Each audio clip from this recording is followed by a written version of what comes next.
BNP এখনো সুবিধা করে উঠতে পারেননি, কিন্তু তারেক রহমান বিএনপিও আসতে পারেন বলে মনে করা হচ্ছে। সবচেয়ে বড় সারপ্রাইজ এলিমেন্ট, মাস্টার স্ট্রোক এই মুহূর্তে গোটা বাংলাদেশের যে তিনজন নাম উঠে আসতে পারে, শফিকুর রহমান জামাত,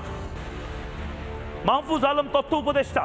প্রধান উপদেষ্টা হওয়ার রেসে রয়েছেন হাসনাত আব্দুল্লাহ নেতা জাতীয় নাগরিক পার্টি। আবার যেটা মনে করা হচ্ছে হাসনাত আব্দুল্লাহর সাথে নাহিদের এই মুহূর্তে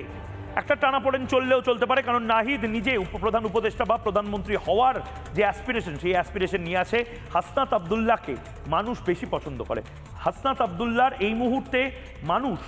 অনেক বেশি ভোটে হয়তো হাসনাত আব্দুল্লাহকে মানুষজন, বাংলাদেশের মানুষজন চায়। দেখুন, আমাকে কেন এই কথাগুলো বলতে হচ্ছে, তার কারণ বাংলাদেশ সার্বভৌম আমরা ভাবতাম, সভারেন ডেমোক্রেটিক রিপাবলিক আমরা ভাবতাম, কিন্তু বাংলাদেশ এই মুহূর্তে যেভাবে বাংলাদেশে আগুন জ্বলছে, বাংলাদেশে অশান্তির পরিবেশ, প্রতি মাসে প্রতি বছরে যদি একবার করে স্বাধীনতা আসে, প্রতিবার করে যদি আমেরিকানরা এসে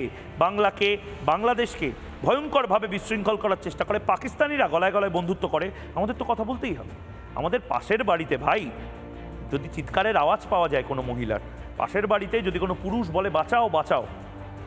পাশের বাড়িতে যদি আগুন জ্বলে, পাশের বাড়িতে যদি চুরি রাহাজানি এই সমস্ত কিছু হয়, তাহলে তো বাংলাদেশের এই পরিস্থিতি দেখে চুপ করে থাকতে পারে না ভারত।